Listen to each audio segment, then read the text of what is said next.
Now let's talk about branches. So far, we've been making all of our commits directly on the main branch. The main branch is your stable branch. This is the branch that represents the current working state of your project. In a real project, you don't want to be making changes directly on main, because if something breaks, then you've broken your stable code. Instead, what we do is create branches. The middle track is our main branch. Think of it as a timeline. A dot represents a commit, a saved snapshot of our project. Now let's say I want to work on a new feature.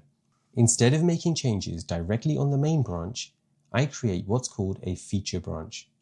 When I create this branch, it's essentially a copy of the main branch at that specific point in time. It branches off and becomes its own separate timeline. I can now make commits on the feature branch without affecting the main branch at all. Main stays exactly as it was. I make a change in the feature branch and I commit it. I make another change and I commit that as well. My feature branch is now 2 commits ahead of main. It has changes that the main branch doesn't have. Once I'm happy with the work on my feature branch and I've tested it to make sure it doesn't break anything, I will need to bring those changes back into the main branch. To do that, we perform what's called a merge. The feature branch merges back into main, and now main has everything that the feature branch had. We're aligned again. Now let's look at another scenario. Let's say I create feature branch 1 and make a commit. At the same time, a work colleague creates feature branch 2 and makes a couple of commits.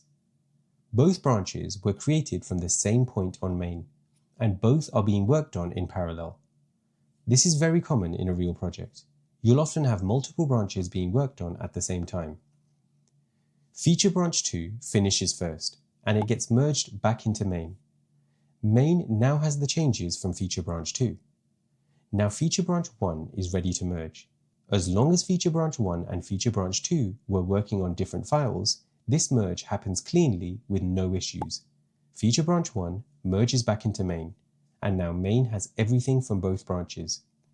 I don't want to worry too much about the types of merges right now, but since main has moved on since we created feature branch 1, this merge results in what's called a merge commit. The merge commit is just an extra commit on main that brings in the changes from feature branch 1. Now I've been calling these feature branches, but branches aren't only for new features. You might create a branch to fix a bug, typically called a bug fix branch. You might create a hotfix branch for an urgent fix that needs to go into production quickly.